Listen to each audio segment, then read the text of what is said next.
With less than 50 days until the 2020 election, Towson University athletes are trying to whip up excitement among their fellow students about voting. Annie Rose Ramos has a look at how.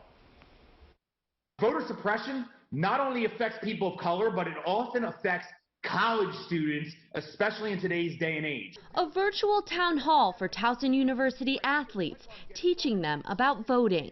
That is early voting because you're doing it before the election. Hosted by Towson basketball coach Zach Cantor. I'm kind of walking them through the entire election process, helping student athletes understand the 2020 election on the local, state, and national levels.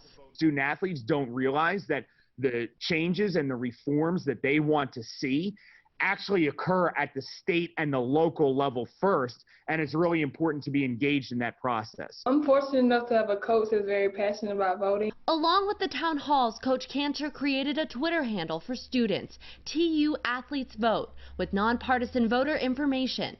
It's just really very accessible information for us to have and for us to share with our teammates. Generation Z makes up more than 24 million eligible voters in this 2020 election. Young voters have an unbelievable opportunity to make an impact. Now, students like LaCaitlin are trying to encourage others to get registered and get educated. We're working to get 100% voter registrations throughout Towson student athletes. The purpose of me doing this is not only to get people registered, which is really a 2-minute process, but it's to provide education, right, on the voting process, on the election, and then create habitual voters, people who are not just going to vote in 2020, but vote in the 22 midterms, and then consistently through the rest of their lives. Helping athletes feel like winners on the court and on their ballots. Annie Rose Ramos for WJZ.